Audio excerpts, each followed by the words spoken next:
Саламатсыздарбы, урматтуу студенттер.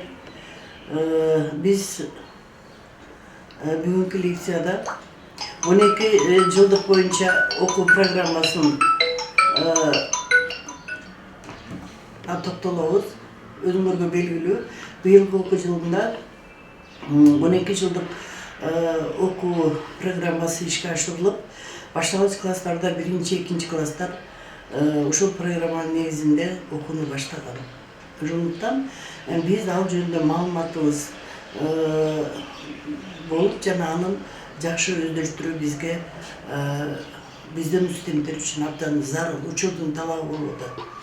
Биз Сингапур немесин окуу системасына адаптацияланып атканыбыздын себебинин көп себептери бар. Анткени дүйнөлүк PISA немесинде конкурсунда ушул мамлекет дүйнөлүк аренага чыгып, алдыңкы орундарды ээлеп атат окуучуларычы. Ошол ал өзү негизи Сингапур окуу программасы негизи Европаныкы да. Ал Сингапур ошол программаны өздөрүнө улуттук менталитетин, өзүнүн мамлекетине ылайыкташтырып, өздөрү дагы кайрадан иштеп, кайрадан өздөрүнө ылайыкташтырып түзгөн да. Ошондуктан бизге ушул Сингапур деп аталып калды. Ошол окуу программасынын адаптация болуп, бирок баардыгы эле ошол программаны албетте түздөн түз көчүрүп алган жокпуз. Биз өзүбүздүн улуттук менталитет, каада салт, баалуулуктарды кошуп, өзүбүзгө ылайыкташтырып, быйыл 12 жылдык окуу системасына өтүлө баштадык. Эми ал кандай окуу, ал кандай эмнелер жөнүндө сөз болот, мен азыр силерге ошол жөнүндө айтып беремин.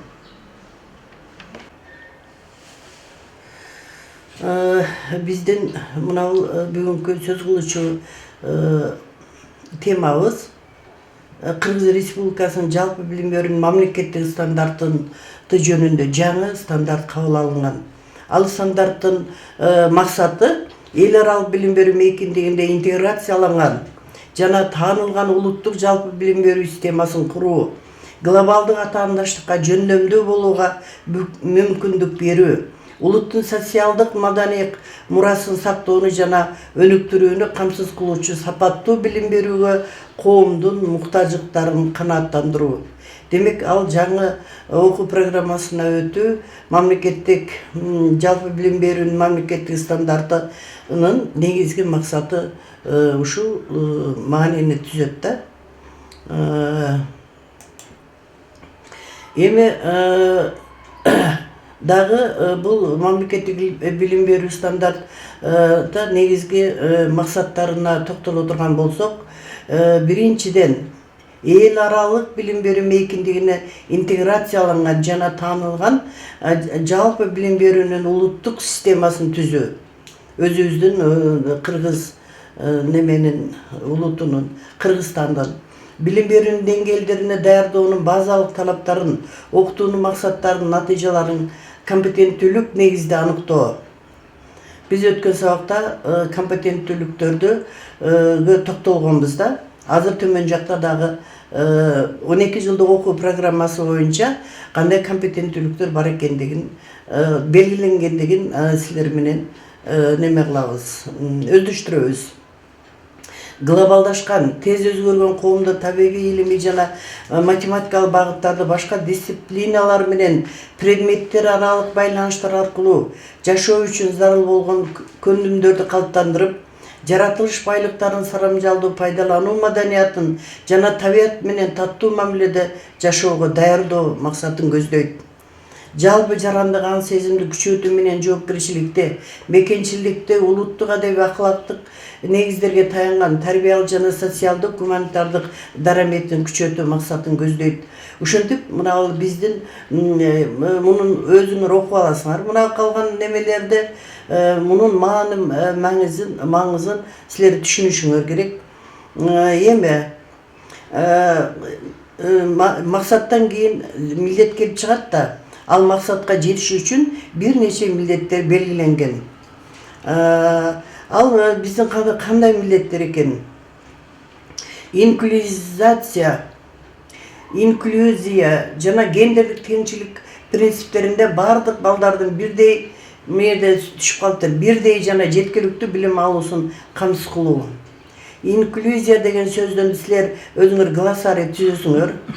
Мисалы үчүн инклюзия деген кичинекей бир мынандай балдардын өсүү өнүгүүсүндө анча мынча ден соолугунан кичине аксаган балдар болсо, ошолорду деле ошол мектепте эл катары эмне кылыш керек экен, окутуш керек экен, гендердик теңчиликти сакташыбыз керек экен. Коопсуз жана өнүктүрүүчү окутуу чөйрөсүн түзүү. Биздин мектептин шартында коопсуз жана өнүктүрүүчү окутуу чөйрөсүн түзүү, шарттарды түзүү жана балдардын коопсуздугун сактоо. Коопсуздуктун дагы бир канча немелери бар, түрдүү аспекти да караса болот. Коопсуз дегенде дени сак жашоо мүнөзүн калыптандыруу жана жайылтуу. Бул балдардын ден соолугуна карата камкордук болуп эсептелет. Баалуулуктар менен тарбиялоонун шайкеш келиши. Баалуулуктар деген бул биздин улуттук менталитетти эске алып, каада салт, үрп адат ошол менен биздин берип аткан тарбиябыз экөө бири-бирине туура келишип, шайкеш келиши керектиги жөнүндө айтат. Мамлекеттик тилди өнүктүрүү жана туруктуу колдонуу. Биз ушул мына милдеттерди аткарганда гана жогорудагы койгон максаттарга жетишибиз керек да. Демек, милдет деген ал максатка жетүү үчүн коюлган талап. Эмне кылышыбыз керек экен? Мамлекеттик тилди өнүктүрүү жана туруктуу колдонуу. Тилди өнүктүрүү багытындагы бардык иш-аракеттерди аткаруу деген маанини түшүндүрөт. Негизги компетенттүүлүктөрдү калыптандыруу. Бул абдан чоң мааниге ээ. Биздин мурдагы 11 жылдык окуу системасында 3 негизги компетенттүүлүк болсо, 12 жылдык окуу программасы боюнча 4 компетенттүүлүк берилген. Негизги 4 компетенттүүлүк. Ага биз төмөндө токтолобуз. Ошол компетенттүүлүктөрдү калыптандыруу мынандай негизги милдет болуп эсептелгендиги белгиленген. Окуучулардын заманба билими дүйнө таанымын калыптандыруу, окуучуларга адам менен табияттын гармониялуу жашоосун, аң сезимдүү түшүнүүсүн камсыз кылуу. Мына ушундай бир канча милдеттерди аткаруу менен биз жогорудагы койгон максатка жетишибиз керек экен. Эми негизги компетенттүүлүктөр социалдык, мамлекеттик, кесиптик тапшырыкка ылайык аныкталуучу көп функциялуулукка ээ болгон жана предметтен жогору турган окуу предметтеринин базасында жүзөгө ашырылуучу жана окуучулардын социалдык тажрыйбасына негизделген билим берүүнүн өлчөнүүчү натыйжалары. Көрдүңөрбү? Негизги компетенттүүлүк жөнүндө бул жерде берип атат, аныктама берип атат. Бул деген предметтин өзүнөн дагы жогору туруучу жалпы мааниге ээ болгон, абдан зарыл болгон ушул билим берүүнүн бир немеси милдеттеринин бири катары мына ал жерде жакшынакай аныктама берилген. Эми мына биз келип жеттик. Айттык жана 11 жылдык окуу программасында 3 болчу, а мында мына 4 негизги компетенттүүлүк 4 болуп берилген. Негизги компетенттүүлүктүн 4 түрү менен белгиленген дейт. Модулдук уя мамилесине негизделген. Биринчи компетенттүүлүк бул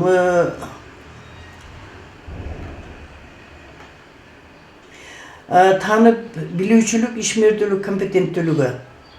Экинчиси социалдык, коммуникативдик компетенттүүлүк. Үчүнчүсү эмоционалдык, инсандык компетенттүүлүк. Төртүнчүсү маалыматтык, санариптик компетенттүүлүк.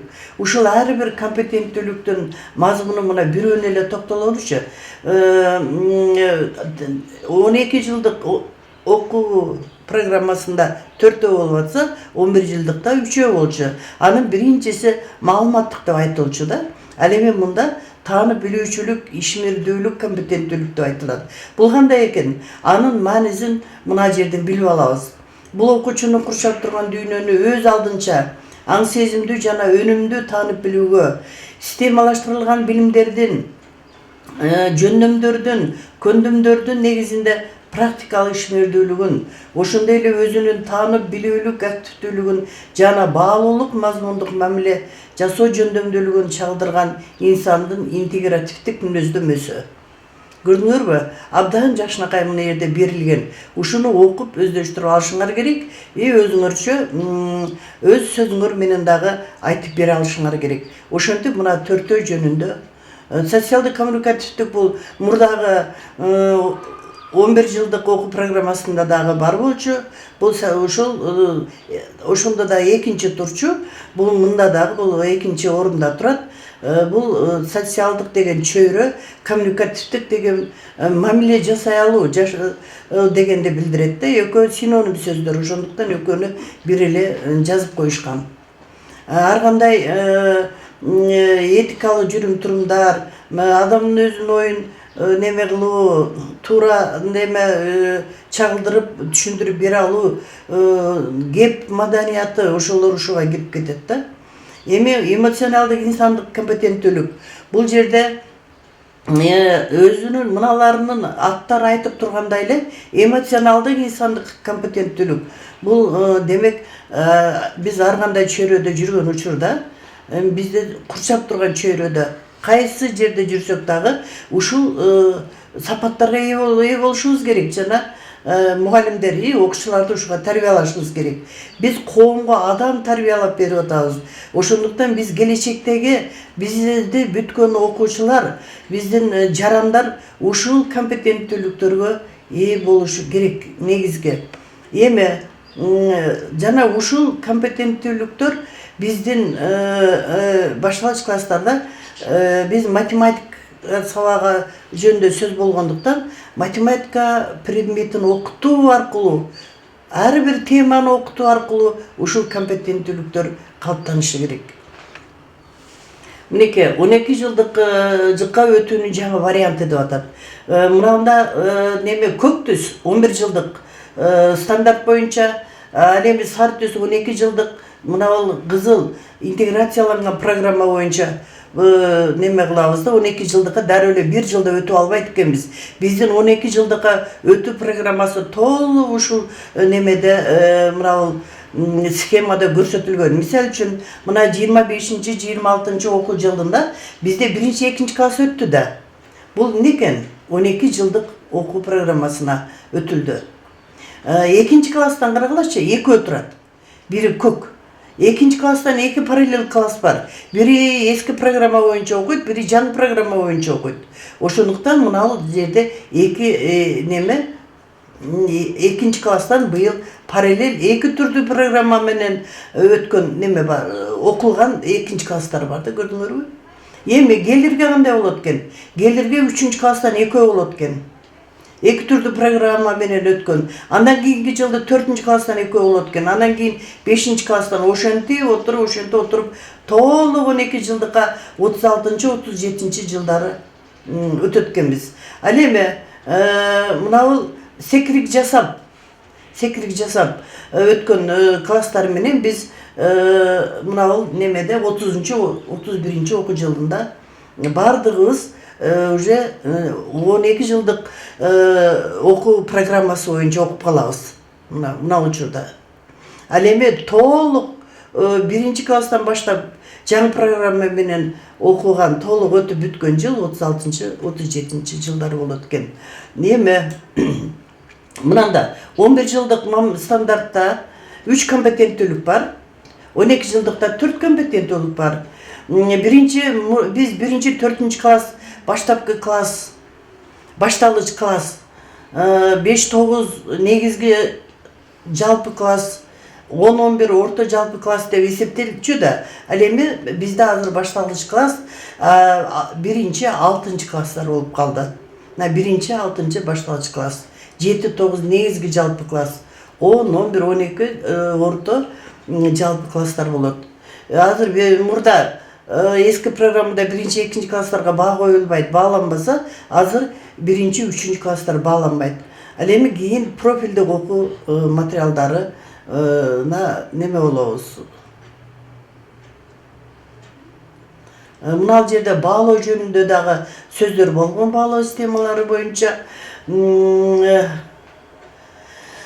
базистик окуу планы боюнча канча саат экендиги дагы мына жерде көрсөтүлгөн. Мисалы үчүн мына 1-класста азыр неме болуп калды, 19 саат болуп, мурда 16 саат эле. Ошентип мына немени таблицаны дагы өздөштүрөсүңөр. Мына кызылдар жаңы программа боюнча жазылган. Мына 2-класс 21 саат, бир жумадагы неменин математиканын неме бир жумалык немеси саат немеси жүктөмө да.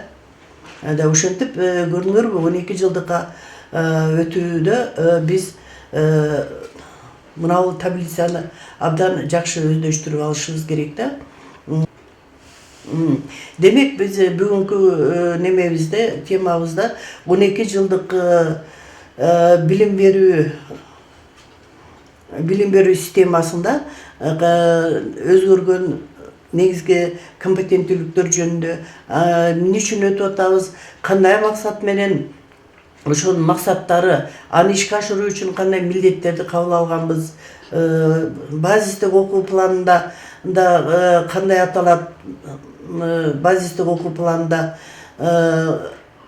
сааттардын, класстардын башталгыч класс кайсы класстар, мында 6-3-3 болот да. 6 деген 1-6 класстар башталгыч класс, 7-8-9 ортоңку негизги. Ал эми андан кийинки 10-11-12 ортоңку жалпы класстар деп аталат экен. Биз бүгүнкү сабакта 25-26 окуу жылына карата жалпы билим берүүнүн мамлекеттик стандарты жөнүндө сөз болду. Анда кабыл алынган немелер, анда анын максаттары, милдеттери жана 12 жылдыкка өтүүнүн схемасы жөнүндө тааныштык. Көңүл бурганыңыздарга рахмат.